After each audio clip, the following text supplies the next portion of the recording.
हमने अपने आप के साथ में इतनी कड़ाई बरती है कि हमारा पसीना पसीना निकल पड़ा है। पसीने की एक बूंद, कभी आराम में बैठे हो, कभी वहाँ बैठे हो, कभी वहाँ बैठे हो। ये हमने चारों वेदों के बाद से मिट्टी के तेल की लालटेन के नीचे किए। बिजली के दाम बताए थे कि ये व्यक्ति महंगी। हमने मिट्टी के तेल की लालटेन के नीचे अखंड ज्योति का 20 साल तक संपादन किया है। हम ब्राह्मण हैं। अपने खाने में जौ की रोटी और छाछ खाइए। नहीं आप फल खाते हैं? फल न हमारे बाप ने खाए, न दादा ने खाए, न परदादा ने खाए। फल 16 रुपये किलो का खाएगा ये बाबा जी? बच्चों कौन जालिम ये 16 रुपये किलो का ये खाएगा। माता जी ने एक बार किसी ने क्या कह दिया कि गुरुजी को काम ज़्यादा करना पड़ता है, बहुत घंटे काम करते हैं, तो इनको मौसमी का रस दे दिया करो। मैं अपने काम में लगा रहा था तो एक छोटे गिलास में मौसमी का रस ले आई तो मैं समझाइए पानी लाइए। पानी को उठा करके फिर मैंने देखा कि ये क्या है, कि मौसमी का रस है। अरे तेरे का तुमने ये क्या लिया इधर? क्यों? काशी तो बहुओं पे आदमी रहते हैं, उनके बच्चे रहते हैं, उनकी लड़कियां रहती हैं, उनके बच्चे छोटे छोटे बालक रहते हैं, उनको मौसमी का रस का दूध भी नहीं पीते। और अगर हम मौसमी का रस पीते हैं तो धिक्कार है हमारे लिए। हम मौसमी का रस पीते हैं तो धिक्कार है हमारे लिए। इसीलिए हमने वो जो मौसमी का रस था माता जी को दे दिया, किसी बच्चे को दे देना। और मैंने उंगलियाँ गले में डाल करके उल्टी कर दी ताकि वो जहर, कौन सा फलों का रस है? जहर। फलों का रस क्या होता है? जहर, ब्राह्मण का जहर है। वो जहर मैंने क्या कर दिया। और क्या करने के बाद में सारा श्रम जो था वही अपनी रूखी रोटी खा करके और वही अपनी दाल और रोटी खा करके ज़िंदगी काट डाली और परिश्रम किया, समय दिया। बुद्धि भी हमारी, आप ये बुद्धि में समय जितना भी अकल ने काम किया होगा, अकल हमारी लोक मंगल के लिए लगी है। न हमको महंत बनने में लगी, न हमको नेता बनने में लगी, न हमको अमुक काम में मिली, न अमुक काम में लगी। हमारी योग्यता, हमारी बुद्धि ने जो कभी काम किया होगा, रात में सपना देखा होगा तो भी हमने लोक मंगल का सपना देखा होगा, परमार्थ का सपना देखा होगा, पुण्य का देखा होगा, पुरुषार्थ का देखा होगा, जन कल्याण का सपना देखा होगा, आत्मशोधन का सपना देखा होगा। यही सपना देखा हमने, कोई सपना नहीं देखा। ये क्या हो गया? ये हो गया हमारा श्रम, ये हो गया हमारा समय, ये हो गई हमारी बुद्धि। और आपका धन, हमारे पास जो धन था हमने तो कुछ कमाया नहीं था, लेकिन जो था तो लोगों ने कहा, गाँव वालों ने, कि साहब उसकी बाप की संपत्ति पे बेटे का अधिकार होता है। नहीं, बेटे का कोई अधिकार नहीं है। बेटे को हमने पढ़ा दिया और काम करने लायक बना दिया है, बस, इससे आगे नहीं। और फिर आप ये इल्ज़ाम लगाते हैं हमारे ऊपर, ये इल्ज़ाम लगाते हैं हमारे पास इतनी ज़मीन थी, वो अपने बेटों को और जमाइयों को और उनको बेटियों को दे देता। वो हमने सब ज़मीन एक चप्पा बेच करके गांव में एक हाई स्कूल बना दिया। हाई स्कूल में सब पैसा लग गया। जो कुछ बाकी बचा था वो गायत्री तो बहू में लगा दिया, जो कुछ बचा दिया। माता जी के पास एक जेवर रह गया था, यहाँ जब शांत कुंज आई तो उन्होंने वो भी लगा दिया, सब लगा दिया। हम खाली हाथ हैं, हम मरेंगे तो आप तलाशी ले लेना। गुरुजी के नाम पर कभी आपको एक पैसा मिल जाए और कभी एक सदा मिल जाए कि गुरुजी के पास जब मरे थे तो ये 100 रुपये छोड़ के मरे थे, तो हमारे फूल, हमारी रस्सी के ऊपर आप जो जूते रख के जलाना। हमारे पास एक पैसा नहीं, एक सदाम नहीं, जो कुछ भी था हमने सब जन कल्याण के लिए खर्च कर दिया।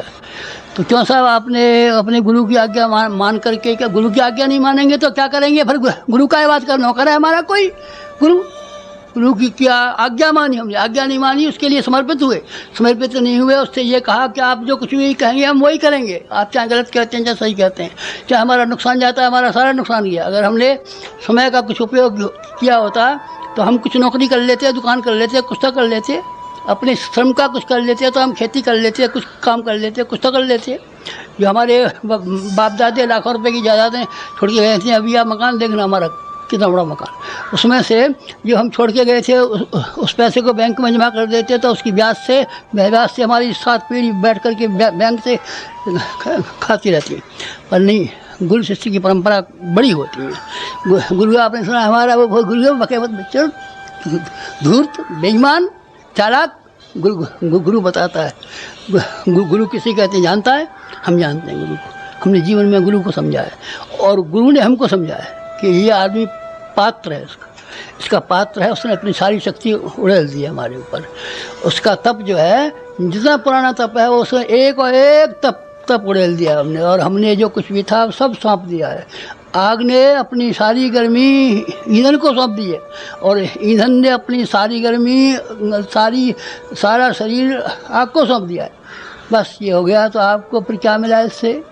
भाई साहब जो मिला, उन्होंने ये कहा था, देख बाजरा जो है 100 गुना पैदा होता है। खेत में एक बाजरे का बीज बो दे तो उसमें जो बाल आवेगी 100 होंगे, और जो मक्का बोएगा, एक मक्का का बीज बोएगा तो 100 गुना बोएगा। हमने जो जो जो 4 चीज़ें बोई उसकी 100 गुनी ज़्यादा हमने प्राप्त की है। समय जो आपने लगाया, वो समय जो हमने लगाया भाई साहब, वो हमारा समय है, इतना बड़ा समय है, इतने वर्ष की ज़िंदगी जी ली हमने कि आपको अचंभा होगा।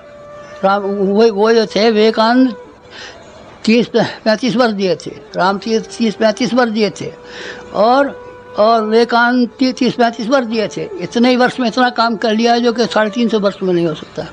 और हमने 75 वर्ष में इतना काम कर लिया जितना कि 750 वर्ष में नहीं हो सकता। कोई एक आदमी 750 वर्ष लगातार बैठा रहे और काम करता रहे तो 750 वर्ष का काम नहीं कर सकता। जितना कि हमने साहित्य लिखा है, जितना हमने संगठन किया है, जितने हमने शक्तिपीठें बनाई हैं, जितना हमने जो काम किया है, जितना हमने राष्ट्रीय कांग्रेस में काम किया है, उन सब कामों को आप लगाएं तो वो बहुत बड़ा काम है। ये जो काम का डाला, ये क्या है? हमने समय बोया और उसके बदले में इतना मूल्यवान समय पाया कि लोग कहेंगे कि गुरुजी की बातें जो सुनाई जा रही हैं ये तो 750 वर्ष के जिए होंगे। कैसे लोग हम कह देते हैं कि 600 वर्ष के हमारे गुरु हैं, लोग हमको 750 वर्ष का गुरु बताएंगे, क्योंकि हमने इतना काम किया। ये क्यों किया? कि हमने उनको दिया। और वो जो आपने समय दिया, वो हमने प्यार पाया। हमने प्यार बेचा है और प्यार खरीदा है।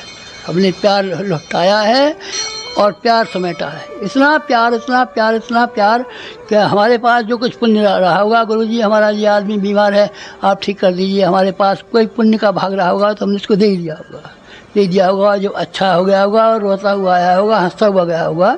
जो रोता हुआ आया होगा और हंसता हुआ गया होगा, तब उसके पीछे जो उसका प्यार उठा के देखो, इसने हमारे लिए कुछ किया था, हमारे लिए कुछ किया था। 24 लाख आदमी लिए फिरते हैं, वो हमने चालाकी से थोड़े बनाए, जालसाजी से थोड़े बनाए, अखबार निकाल के थोड़े बनाए, फोटो छप्पा के थोड़े बनाए कि 24 लाख आदमी ऐसे बन गए।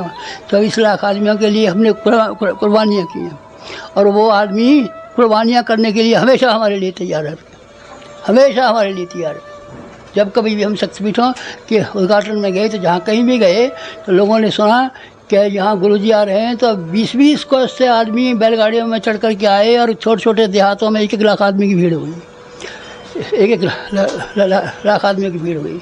कोई हमसे कह रहा था कि वहाँ एक सरबत खालसा होने वाला है और आपको बर्खास्त किया जाएगा। तो हमने कहा जैसा सरबत खालसा दिल्ली में होने वाला है वैसा सरबत खालसा तो हम एक छोटे छोटे देहातों में बना के दिखाएंगे। कोई चुनौती देगा तो हमारी 24 शक्तिपीठ हैं, फिर हम निकल पड़ेंगे, चलो भजन फिर कर लेंगे, अगले जन्म में कर लेंगे या अगले साल कर लेंगे। 1 साल के लिए हम निकल पड़े। तो आप ये देखना कि जहाँ कहीं भी गुरुजी गए वहाँ लाख आदमी से कम नहीं है। सरबत खालसा करेगा ऐसी अपनी सरबत खालसा करूँगा तो उसमें ये हुक्म निकलवाऊँगा कि गुरुजी को बर्खास्त कर दिया, और ये नहीं गुरुजी गद्दी में बैठ जाए, हमारे सिर में बैठ जाए, गद्दी में बैठेगा वहाँ भाड़ में। इस तरीके से क्या है मित्रों, हमने लोगों से ये जो किया उसका बदला पाया है। और पैसा आपको दिखाई नहीं पड़ता। किसी आदमी से आप ये पूछना कि आपके पास गुरुजी चंदा वही लेकर के आए थे क्या आप हमको रसीद देना और 2 रुपये देना और हमको 1 रुपये देना। गुरुजी ने मांगा था क्या कभी? अगर हम मांगे तो हमको 100 खोटी कहना। हम ब्राह्मण हैं, पर हमारे यहाँ जब 1000 कुंडी यज्ञ हुआ था तब गुरुजी ने आज्ञा दी थी कि तू 1000 कुंडी यज्ञ कर, 24 प्रदक्षिण पूरे हो गए, यज्ञ करना आवश्यक है। तो हमने कहा यज्ञ करें चाहे न हो, अधूरा रह जाए हमारा, और हम किसी के आगे ये झोली पसारने के लिए कि साहब 2 रुपया दीजिए और हमारे 1000 कुंडी हो रहा है, हम कभी नहीं जाएंगे। चाहे आप गुरुजी हैं तो इसके बदले में फांसी पर चढ़ा दीजिए। आप फांसी पर चढ़ा देंगे तो वो हमको स्वीकार है, आप गंगा जी में डूबने के लिए कहेंगे वो हमको स्वीकार है, पर हम मांगने नहीं जाएंगे। लेकिन हम मांगने नहीं गए।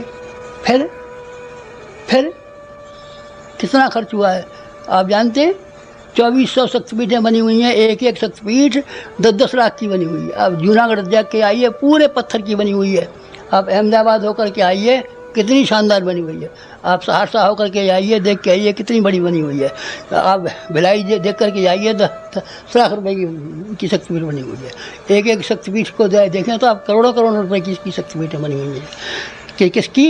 1000 रुपये हमने दिया, लो भाई शक्तिपीठ के लिए हम तुम्हें आज्ञा देते हैं और ये 1000 रुपये नकद देते हैं, इसको ले जाओ, तुम बना देना, तुम्हारा अक्षर रहेगा, तुम्हारा कभी पैसा नहीं घटेगा। किसी का पैसा नहीं घटा और वो लाखों करोड़ों रुपया खर्च हो गया।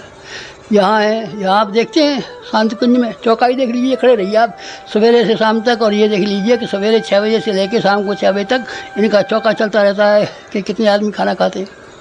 यहाँ की इमारतों को देख लीजिए, यहाँ की इमारत देखिए, मथुरा की इमारत देखिए, अमृतसर की इमारत देखिए, ये तो हमारी बनाई हुई है। उनको आप देखिए कितने रुपए का है, ढेरों रुपए का है, कितनों का है, करोड़ों का, सैकड़ों का, सैकड़ों का नहीं करोड़ों का, ये करोड़ों का है। जो भी हमने काम किए हैं, गाड़ियाँ हैं हमारे पास 30, अगले दिनों 100 गाड़ियाँ लेने का हमारा विचार है कि 100 गाड़ियों से सारे हिंदुस्तान के हर गांव में जा पहुँचेंगे। 100 गाड़ियाँ खरीद लेंगे, हम खरीद लेंगे। कहीं आपके पास है? हमारे पास सब कुछ है। हमारे पास, हमारे हृदय में, हमारी वाणी में, जैसे हनुमान जी ने कलेजा चीर करके दिखाया था कि आपको भगवान देखने हो, रामचंद्र जी ये देखने हो तो यहाँ देख लीजिए।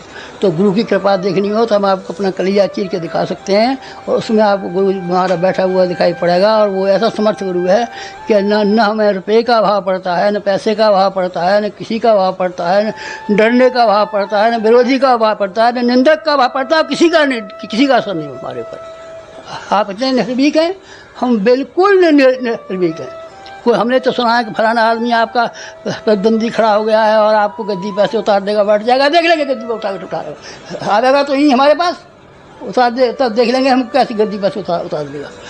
तो पैसे के मामले में कितनी योजना है अभी हमने बनाई है। लाख कुंड की योजना बनाई है, और क्या नाम है, एक विश्वविद्यालय की योजना बनाई है, 1 लाख आदमियों को शिक्षण देने की योजना बनाई है। कितनी योजना बनाई है, इतनी लाखों की हमने योजना बना रखी, पूरी हो जाएंगी। 24 लाख पेड़ लगाने की है गवर्नमेंट। जब 24 लाख पेड़ लगाती है तो गुरु जी गवर्नमेंट के करोड़ों रुपये खर्च आते हैं, हो जाते होंगे, हमें नहीं मालूम है। और आप इतना बड़ा विश्वविद्यालय अकेले चला लेंगे? हम अकेले चला लेंगे, और हम आपको दिखा देंगे कि 10,000 प्रचारक हमने बना दिए कि नहीं बना दिए। आप देख लेना, हमारे उससे पहले आके देख लेना हमारे रेस्टोरेंट पे 10,000 गायक, 10,000 वक्ता, 10,000 प्रचारक तैयार हो गए कि नहीं हो गए। इस तरीके से जिन कामों की, साधनों की ज़रूरत है, साधन जो हमारे पास थे वो हमने परमार्थ में भगवान के खेत में बोए और 100 गुने होकर के आए।